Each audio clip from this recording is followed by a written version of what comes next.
Од Бихаќка преку Илинденска до вилата Водно ќе биде ли премиерот Зоран Заев консензуалниот кандидат на СДСМ и ДУИ за шеф на државата?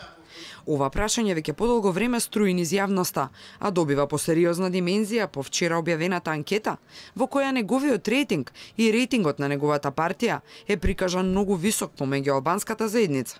Имено, според оваа анкета, најголем дел од албанската заедница, ако утре има парламентарни избори, би гласала за СДСМ.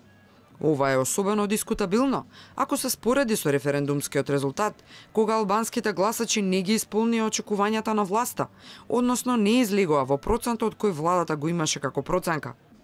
Вчера презентираниот рейтинг на Заев ги испровоцира и албанските медиуми.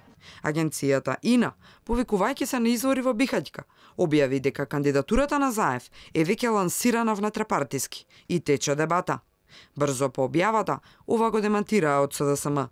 Разговори за кандидат за председател не се ни почнати, велат од таму. Не било ни точно дека некој е дефиниран. Истото прашање денеска го доби и коалициониот партнер на Заев, Али Ахмети. Денеска е славенички ден и не е место за вакви прашања. Албанската опозиција е воздржана на прашањето за Заев. Беса Нагаши пак го смета за етаблиран политичар. Игрите на ДУИ со такви консензуални председатели не се нови. Тие бара консензуален кандидат за председател и во претходните избори. Јас први ми прашав како би изгледала фигурата на тој консензуален кандидат за председател. Премиерот Заев ужива углед во државата, особено за досегашните барем постапки. Се надевам дека и во иднина ќе продолжи во таа насока.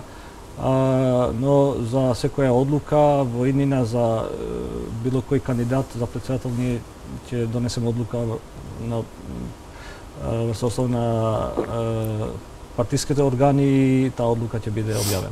Дали анкетата била дотерана со цел вештачки да одржи состојба на висок рейтинг во правец на претседателските избори или е чиста реалност? Што од ова е вистина, ќе се знае за некој месец.